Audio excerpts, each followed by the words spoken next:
مت کرنا، مدارس بند مت کرنا، خدا سے جنگ مت کرنا، مدارس بند مت کرنا۔ السلام علیکم ورحمۃ اللہ وبرکاتہ۔ محترم سامعین، آج کی محفل کا عنوان ہے مساجد خدائی ویکسین سینٹر ہے۔ اس عنوان کے انتخاب کی وجہ یہ ہے کہ لوگ اس کرونا وائرس کے دور میں مساجد سے دور ہو رہے ہیں، اور کہا جاتا ہے کہ جس طرح بازار میں بھیڑ بھاڑ لگنے کی وجہ سے کرونا پھیلتا ہے، مساجد میں بھی بھیڑ کی وجہ سے باجماعت نماز پڑھنے کی وجہ سے یہ کرونا پھیلنے کا اندیشہ ہے۔ میں آپ کے ذہن و دماغ سے کنفیوژن دور کرنا چاہتا ہوں کہ آپ کے ذہن میں جو غلط خیال ہے اس غلط خیال کو دور کیجئے۔ مساجد خدائی ویکسین سینٹر ہے، مسجد اللہ کا گھر ہے، نمازی خدا کے گھر کا مہمان ہوتا ہے۔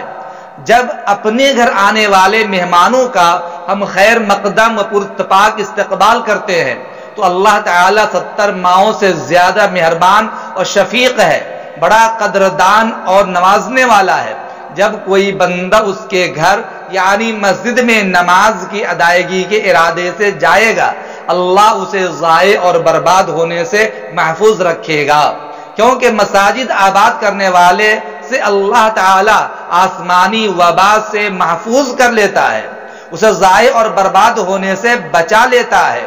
جیسا کہ شعب الایمان جلد نمبر 4 صفحہ نمبر 379 یعنی 379 پر روایت ہے، سرکار مدینہ محمد عربی صلی اللہ علیہ وسلم نے ارشاد فرمایا، اذا آحتم من السماء انزلت صرفت من عمار المساجد، جب کوئی وبا آسمان سے نازل کی جاتی ہے تو مساجد کے آباد کرنے والا کوئی بندہ ہو، مساجد آباد کرنے والوں سے وہ وبا ہٹا لی جاتی ہے۔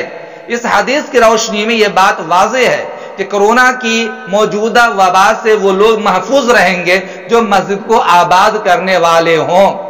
آج ہمیں احتیاطی تدبیر کے نام پر مساجد سے دور کیا جا رہا ہے، حالانکہ یہی مساجد ہمارے لیے کرونا ویکسین سینٹر ہیں، جنہیں خدائی ویکسین سینٹر بھی کہا جا سکتا ہے، اور یہ ایسی ویکسین ہے جس کا کوئی سائیڈ ایفیکٹ بھی نہیں ہے۔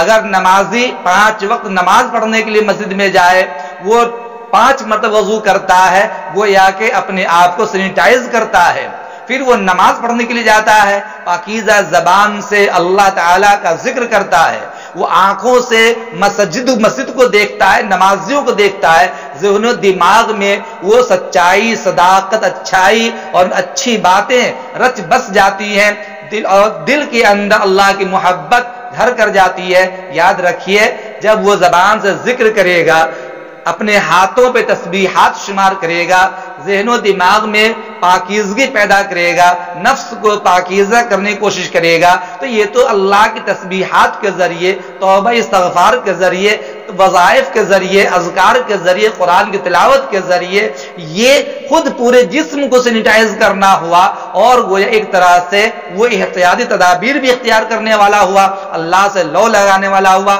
بیماری اللہ کی طرف سے ہے، وہی شفا بھی دیتا ہے، وہی موت بھی دیتا ہے، وہی حیات بھی دیتا ہے۔ ایسے موقع پر ہم سب کو رجوع اللہ کرنا چاہیے، اور رجوع اللہ کے لیے خدا کے گھر سے بہتر کوئی جگہ نہیں ہے۔ گھر میں بھی کر سکتے رجوع اللہ، لیکن مسجد کا مقام کچھ اور ہے، جو اطمینان مسجد میں حاصل ہوتا ہے وہ گھر میں حاصل نہیں ہوتا۔